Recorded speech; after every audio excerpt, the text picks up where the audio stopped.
Hello and welcome back to this series on spacey and some of these new really cool things coming out of Pandora Intelligence that are spacey components.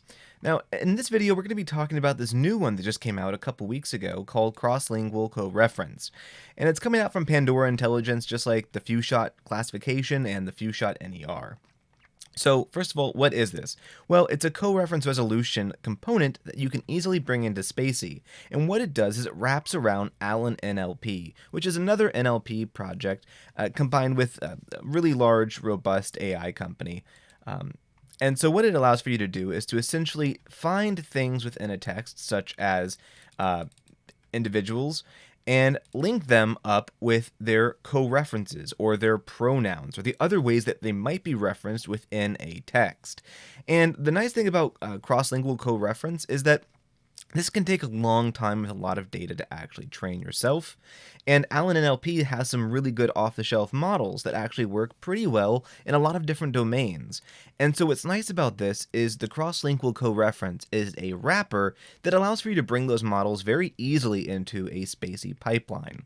And this allows for you to construct pretty robust coreference resolution pipes within your pipeline relatively quickly and in just a few steps. In this video, we're going to walk through kind of how to install it, what you're going to need, why certain things are happening, and how to use it, and how to avoid some of the kind of more common mistakes.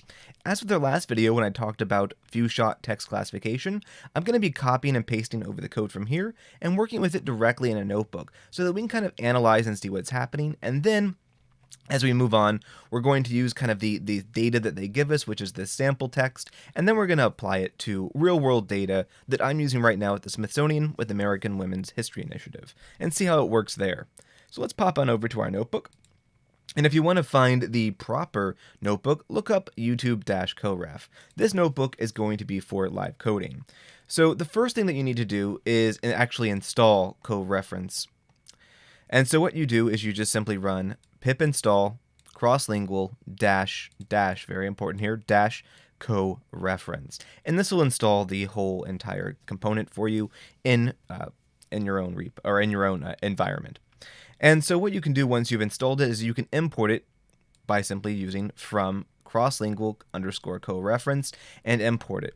So this very first method right here, this is just quick starting. It's not wrapping into spacey as a component, so I'm going to skip it for this video. Instead, I'm going to scroll down until we get to here, the use spacey pipeline. And I think this is going to be a little bit more applicable to a lot of the viewers on this channel, and so that's what we'll work with. Essentially, this form allows you to take crosslingual coreference, leverage it as a spacey component, and add it as a pipe into your model. And as you can tell, we're going to be using the NCore Web SM model here, and the reason why you only need the small model is because when this pipe is added, it's adding an actual model for coreference resolution from Allen NLP, which we're going to see in just a second. So let's go ahead and copy and paste all of this. Actually, yeah, let's just copy and paste all of this here. There we go. And coming over to here. So I'm going to break this up just a little bit so it's easier to kind of see what's happening. We're going to be importing spacey. You have to have spacey 3. And if you've already installed crosslingual coreference, everything should be good here. You're going to see a couple of these warnings pop up if you're in a Jupyter notebook. Don't worry, in my case, this is just telling me that everything's already up to date. So I'm going to go ahead and make this text right here, which is just a tuple of different sentences, or in this case, just different line breaks in a text. And then we're going to load up our spacey NCore Web SM model. So this is the small English model from spacey. And finally, what we're going to do is we're going to be adding this coreference pipe right here. And if this is your first time running it, you're going to find that it's going to have to go out and install from download and install the model for you from Allen NLP. And I'm doing this right now so that I get an error.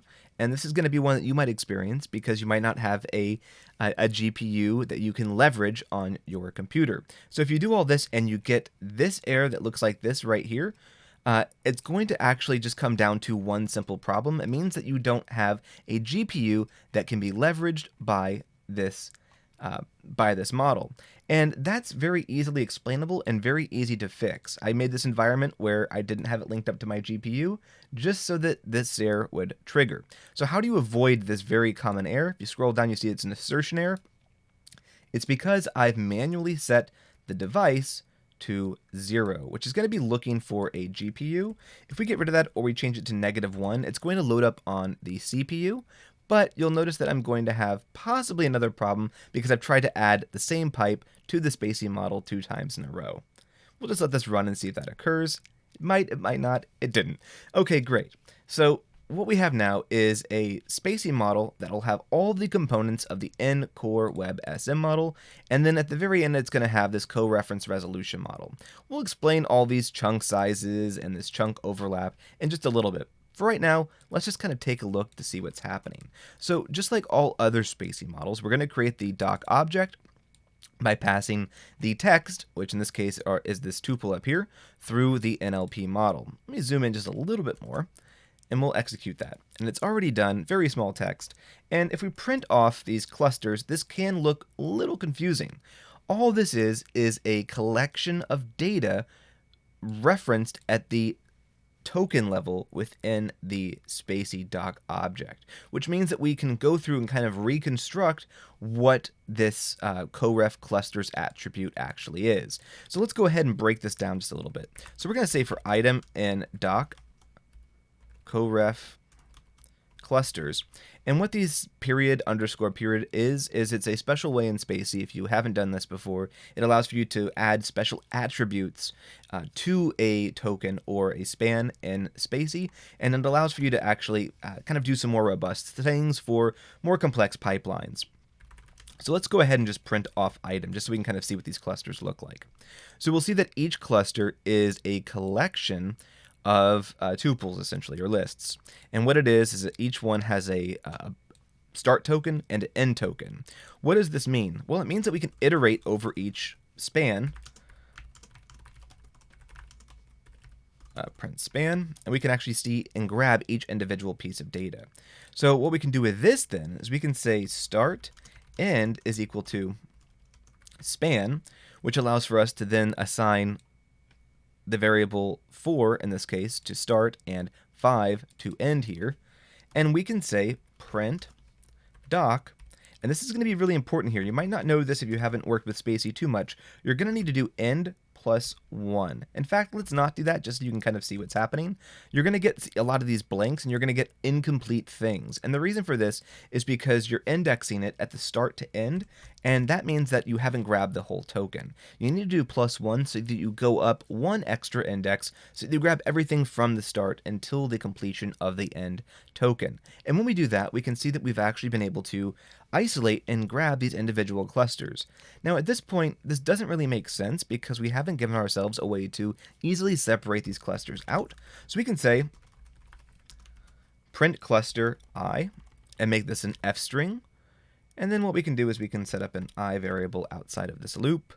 And then at the end of each iteration over the item, so the collection of clusters, we'll just say I is equal to I plus 1. So tick that variable up.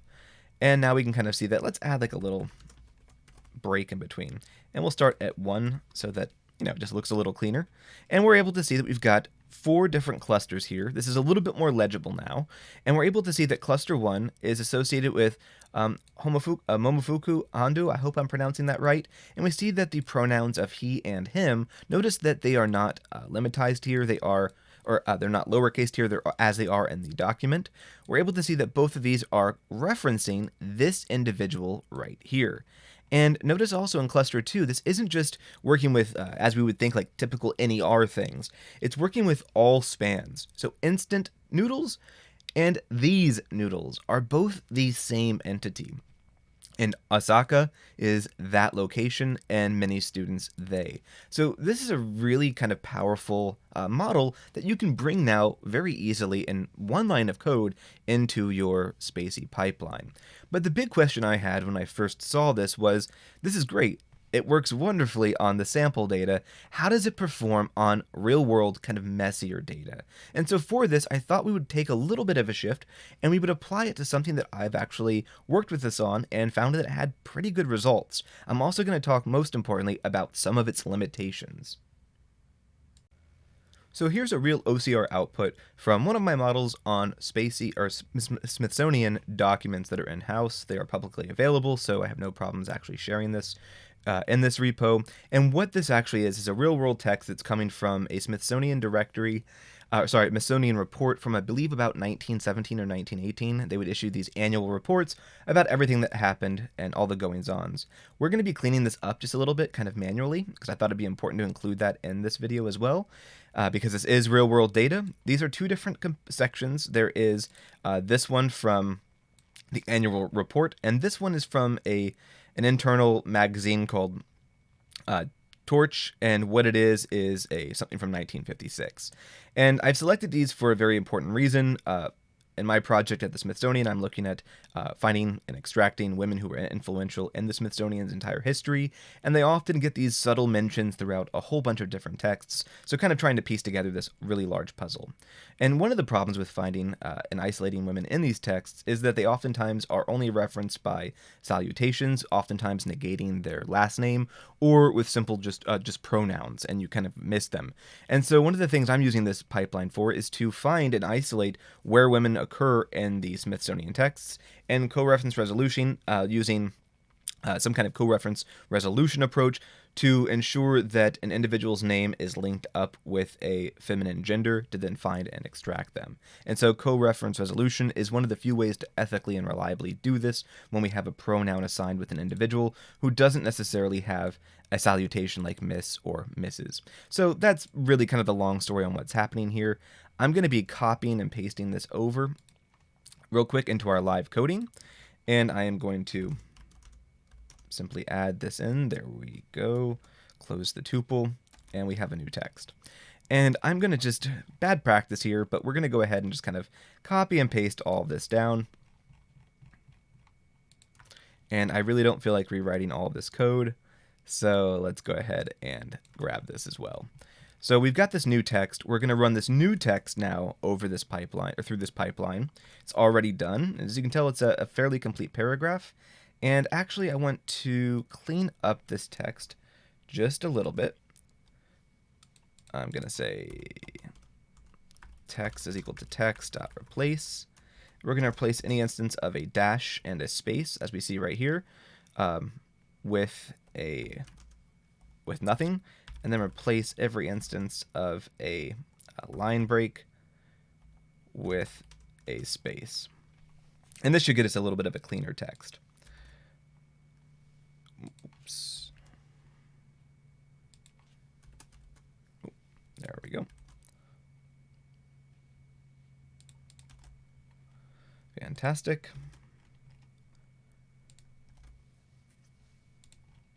And so we're able to print this off. What are we seeing here? Well, we're seeing a whole bunch of different clusters. We've got 3. The first one is associated with Miss Frances Densmore. We see that this individual has 3 pronouns. And then we also see a genitive, a possessive, Miss Densmore's, and also these 4 pronouns. So we're able to take all these different occurrences of an individual in this text, identify and co-reference that these different pronouns are associated with her. Now, in this case, this is a very nice way to test everything out. We are able to ensure that what we have is a true positive because no other women are referenced in this text, and so we know that the individual feminine pronouns are very likely going to be referenced to this individual here. We also see Ute referenced here as cluster 2 and cluster 3, these 2 different variant forms of this name down here. But what I want to focus on is this section right here.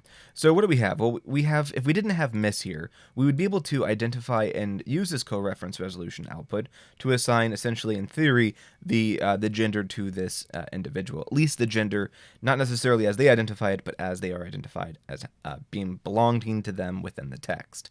So the big question is then what happens if you've got a text that has 2 women referenced within it? And here's where you're going to see a little bit of the struggle of this coreference model, keep in mind that coreference resolution is probably one of the more challenging NLP problems to resolve. It takes a lot of training data to do on a custom domain, and here we're having two different texts that are very domain specific, and they're from two different sections, and you're going to see where it struggles in just a second. I've selected the second document because there are two women.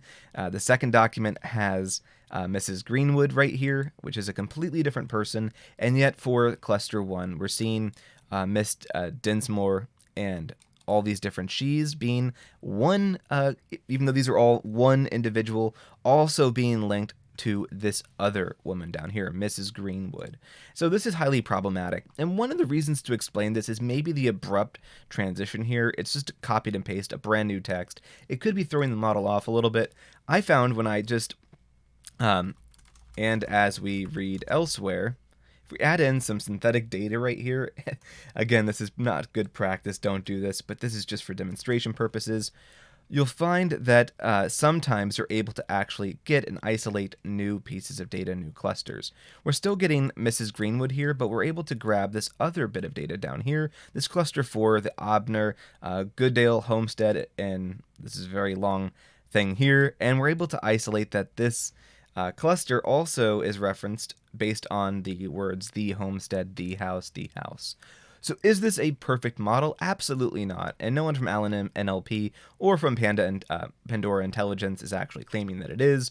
Coreference resolution models are in these, depending on how you measure the accuracy, they're in like the 70th percentile, low 80th percentile if they're amazing.